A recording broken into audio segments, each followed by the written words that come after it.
For most of us, we have a few highlights in our lives that are really special. For me, this is one of those moments. And I'm truly honored and privileged to stand before you today. My name is Elmer Hall. I was born and raised in the company town of Sparrows Point, which is approximately 2 miles from where you're sitting today. The town doesn't exist anymore, but its location does. In a place called the Bungalows. Both of my parents worked in the steel mill. To live in the company town, and it was owned by the steel mill, you had to be employed by the town. My father worked in the shipyard.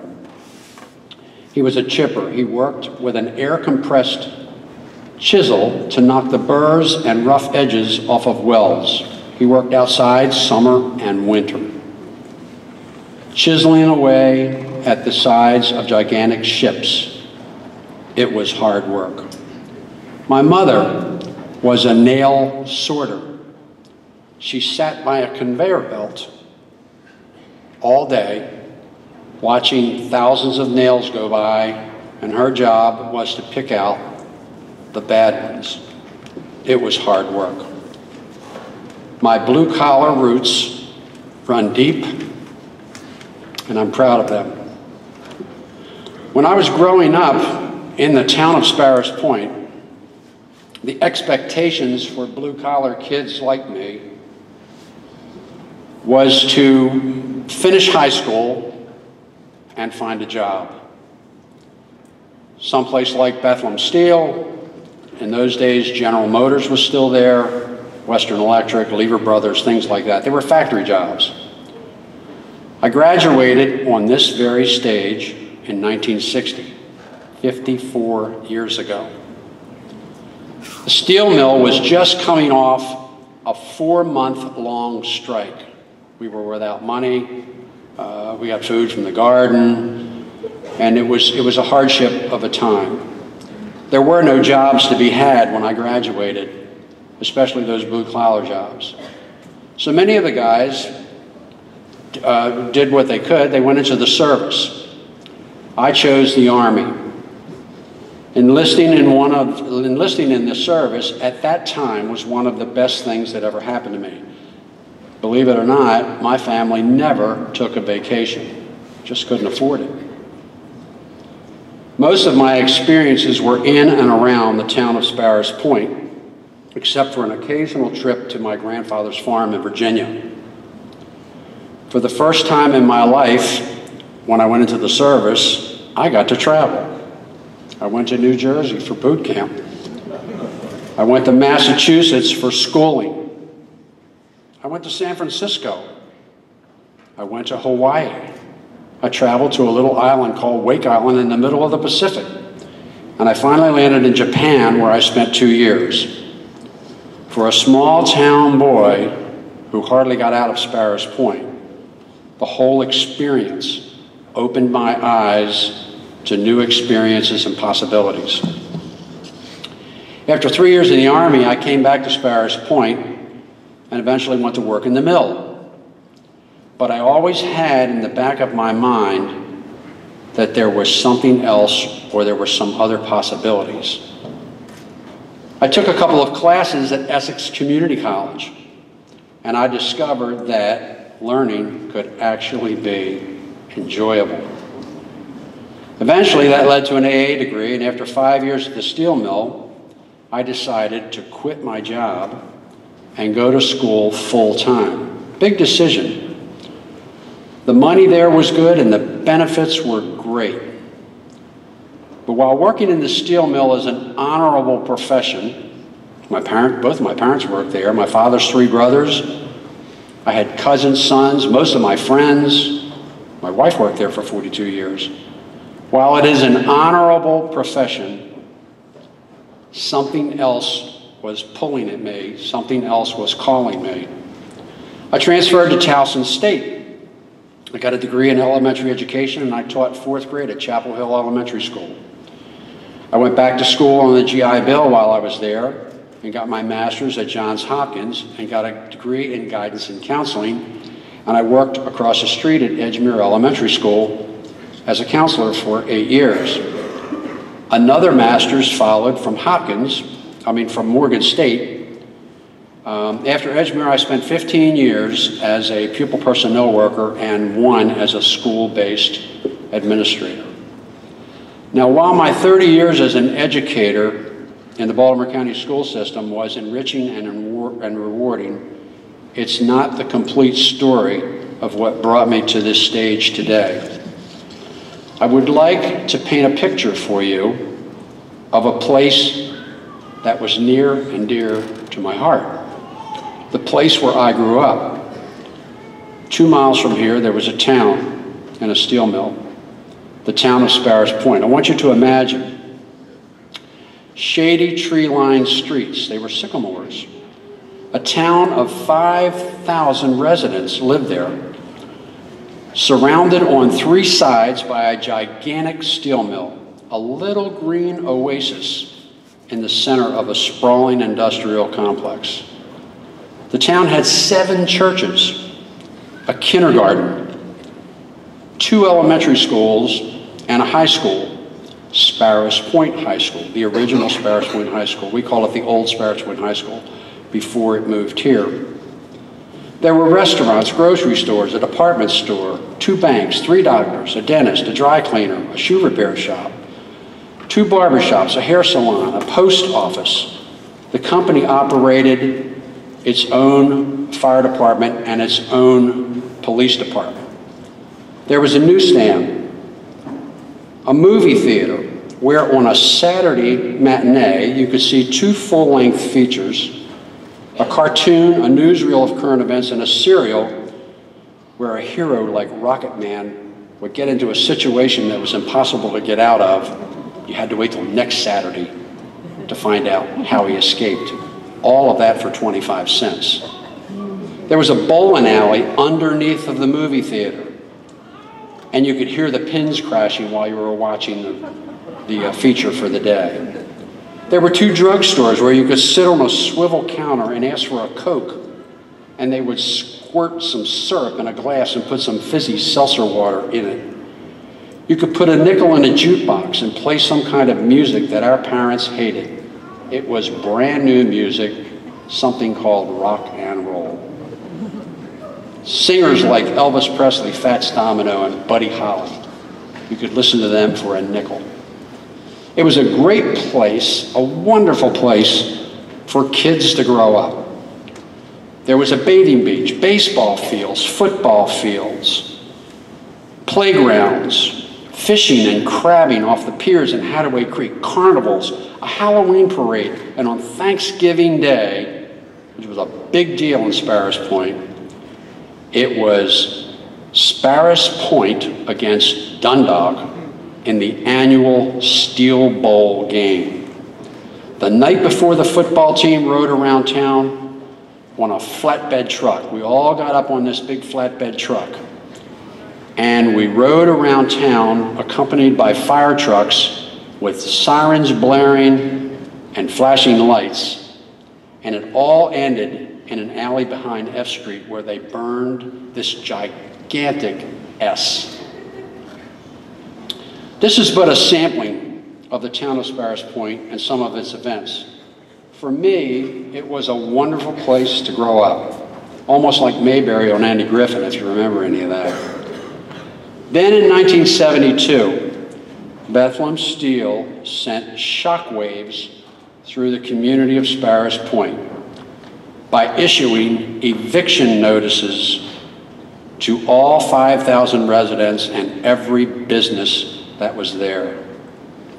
They needed the space. They wanted us to vacate the property because they needed the space to build a gigantic blast furnace. It's still there. You can see it when you go over the Key Bridge. It's the L furnace, that thing that dominates the horizon.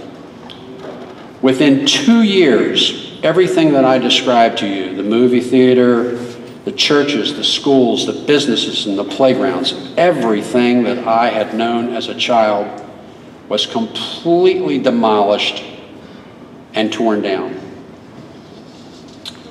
At this point in my life, though, I was 1 year into my teaching career recently married, and about to buy a home. Sparrows Point was gone, but I didn't reflect on it too much because, and I missed it as every pointer did, but all my energies were going into something else. Nearly 30 years expired, and I was now retired from the Baltimore County Public Schools. One day, I was having a casual conversation with a woman half my age. She lived in Edgemere. I was telling her about the town of Sparrows Point, and one comment she made changed the course of my life for the next 14 years.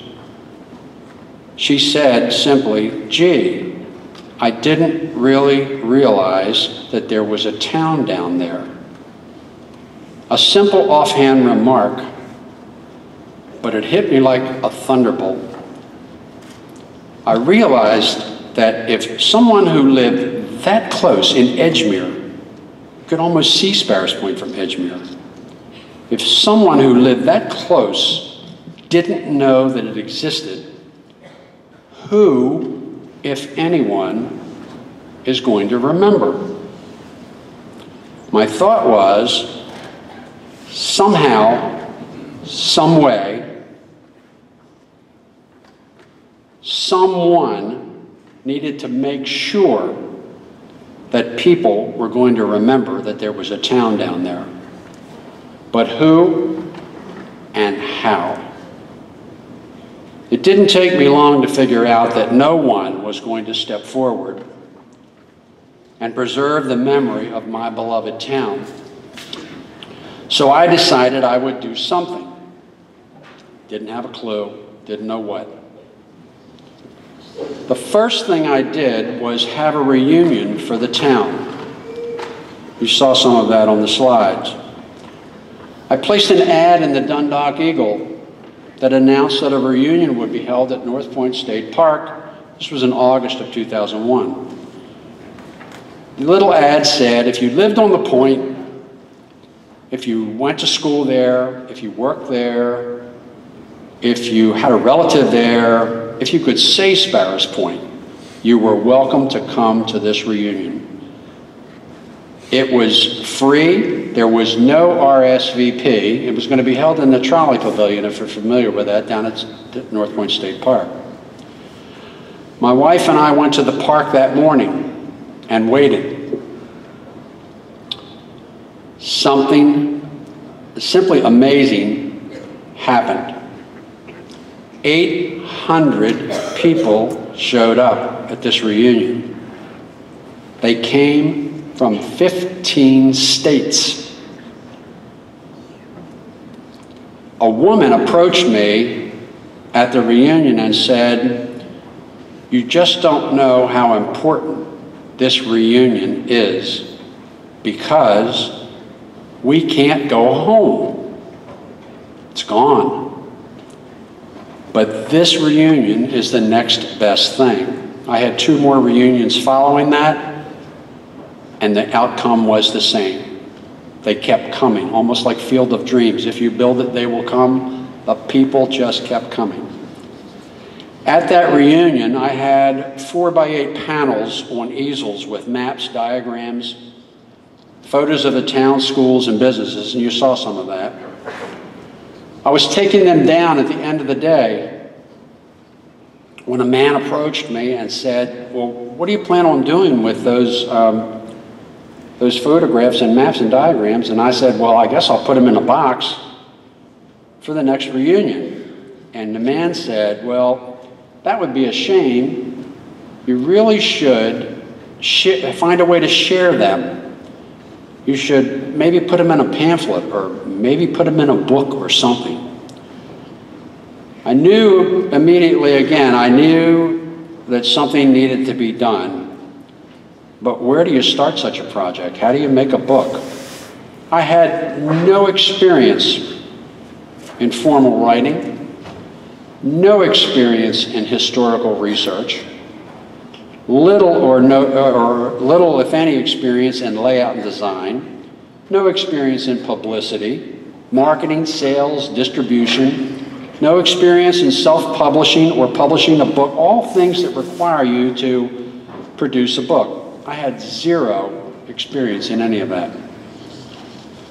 So I started slowly, plodding along, making mistakes, and after several months, I started to realize that I just might be able to pull this off.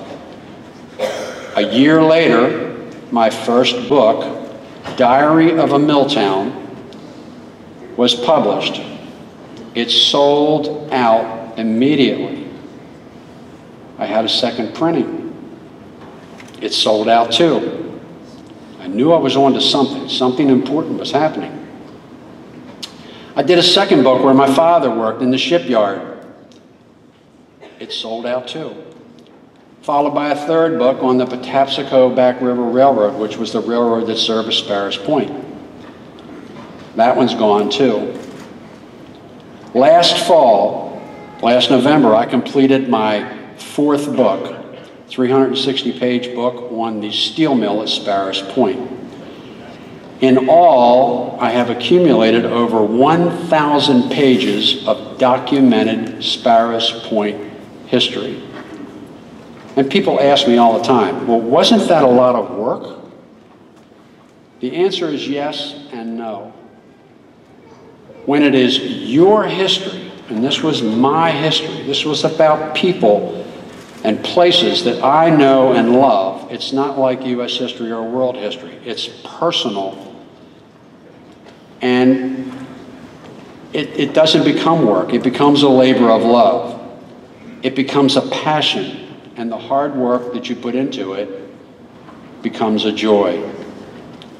I wasn't an architect who designed skyscrapers, and I wasn't an aerospace engineer who built satellites to be launched to the moon, but I did build bridges. Not bridges like the San Francisco Golden Gate, or not like the Brooklyn bridges.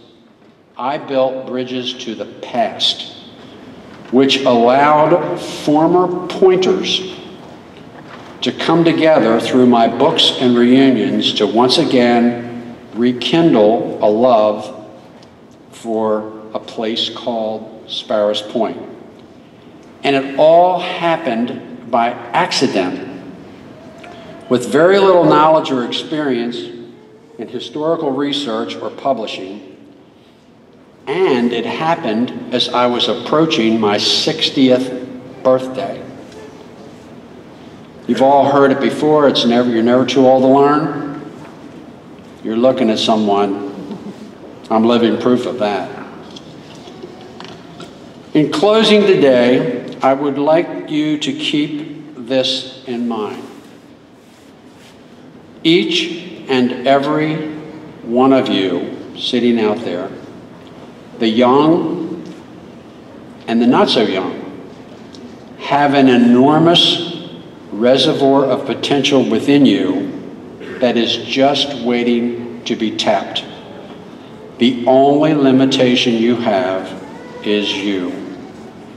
When you encounter an obstacle, like I did with the books and the reunions, when you encounter an obstacle or a situation that is overwhelming, or you hear someone say, you know what, somebody needs to do something about that, stand up, step forward, and let it be you. Embrace the challenge, let it become your passion, and it could be your ladder to the stars. I thank you.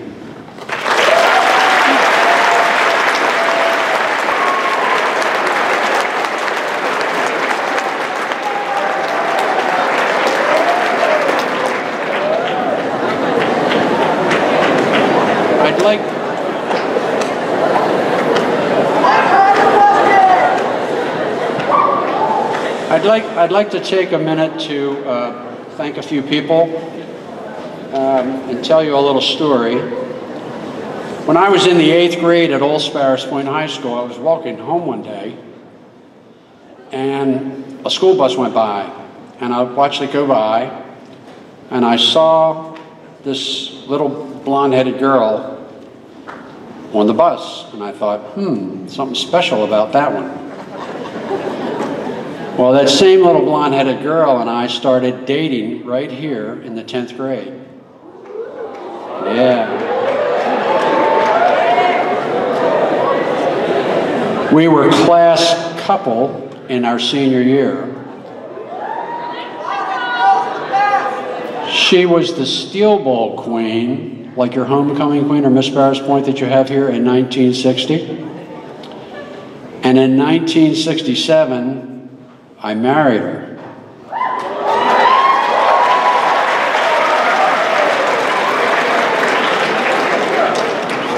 47 years later, we've been married 47 years, she's still as gorgeous today as she was the first time I saw her on that school bus. My wife, Clara, stand up.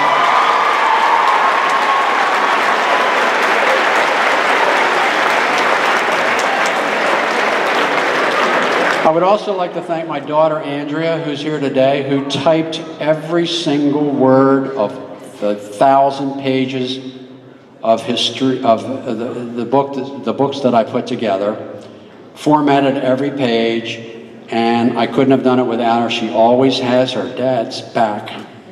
My daughter, Andrea. I'd also like to thank my high school buddy Joe Polio, who's here today, for nominating me. Joe's in the audience.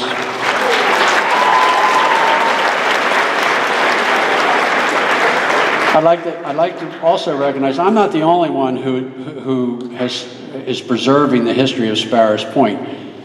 When I was doing the books, I found so many people who had some little memento of the point when they tore it down, a doorknob or a brick or something that they could just hold on to remember it. Well, there's a guy in the audience today who started his own little way to remember things, and his name is Rich Glenn from the class of '61. Rich wears a hat, and the hat is in blue and gray colors. And the hat has some numbers on it. His happens to have 1117H. It's a significant number. It's his old house number. And he wears the hat to remember, you know, what used to be his old neighborhood. I also have one. Mine says 1215 Beechwood Road. It's where I lived. And Joe Polio has one that says 901 H Street. So we're all trying to keep that place down there alive. It's alive here today too, because you're just an extension of that history, so you're all a part of my history too. There's one other person I would like to recognize today. I'm 72 years old. My 9th grade social studies teacher is here today. I'd like him to stand up. His name is, I still call him Mr. Coppinger, Roger B. Coppinger, my 9th grade social studies teacher. I'd like him to stand.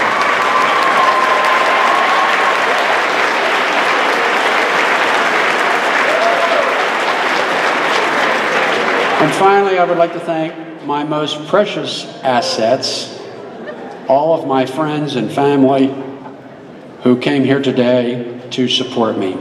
And I appreciate that. Thank you very much.